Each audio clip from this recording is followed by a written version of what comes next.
Could you please briefly introduce yourself? I'm Pooran Pandey. I work as the Chief Executive with Times of India Foundation,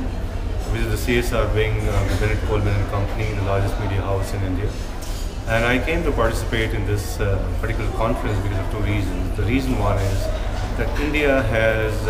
very, very clear and tangible advantage in terms of having the world's largest number of youth.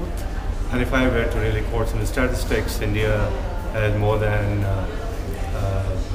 75% of the population falling under the age of 35. We have more than 170 million people who are youth between the age of 19 and 35 who are going to vote in the ensuing parliamentary elections, which is going to start from next month onwards. In South Asia, if I were to compare the figures, it would be like India has more than 300 million youth against South Asia's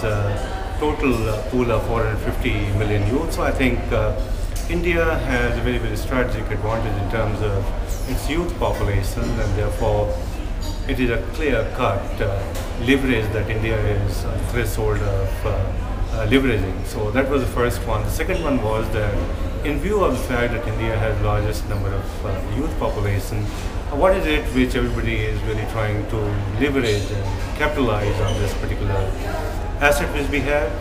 which means that what is it which non-for-profits are doing, which is about how to really engage the youth in the public policy forums and their engagement with the community, and see to it as to how can we all, right from the corporate sector to the non-profit outfits, to the government, to civic engagement agencies, how can they really come together, try and think through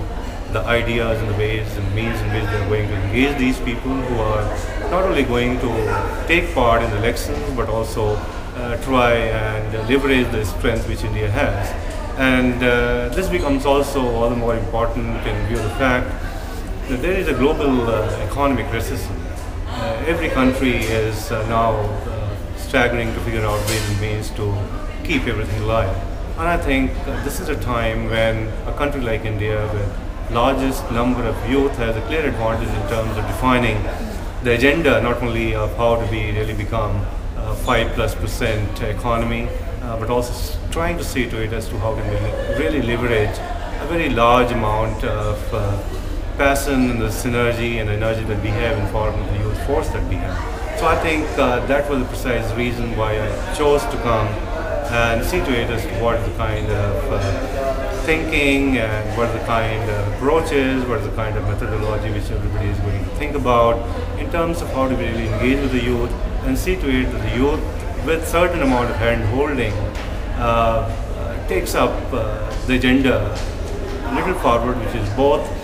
how to keep India growing at more than 5% and so, and also trying to see to it as to how can the youth of India set the development agenda for the rest of the world. And therefore it becomes very important for our country to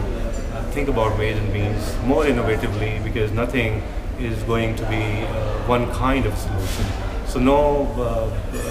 one thing is going to really fit everybody's souls, and therefore it's very important that we all sit together, we all think together, and see to it as to how do we really leverage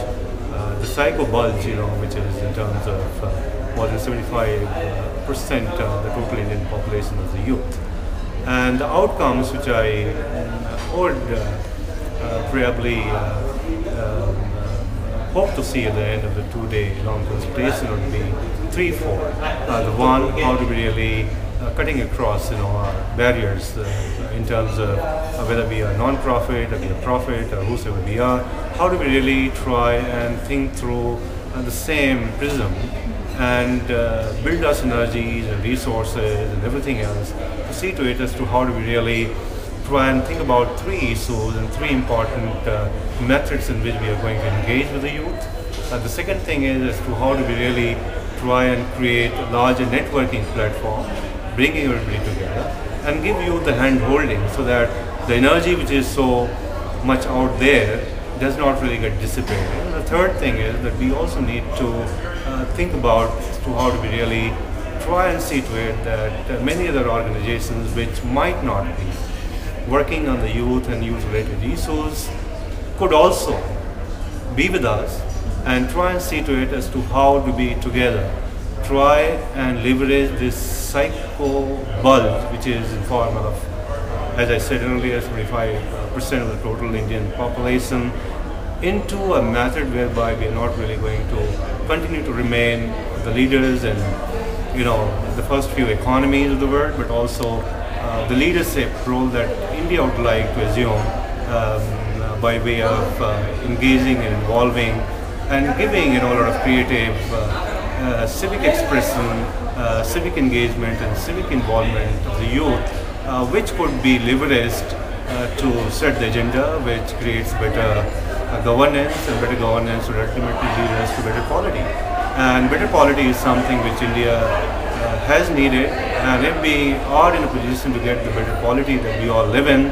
where corruption is less, where we have less malnourished children, where we have less of the mother dying during the pregnancy, I think that would be the India which we would all like to see during our lifetime. And I think there can't be a better time than now, when we need to really look at strategies, look at options, look at alternatives, by bringing everybody together, including the organizations, to work on definitive agendas that are going to give us very clear-cut and tangible leadership in the Committee of Nations. Great, thank you so much. Thank you.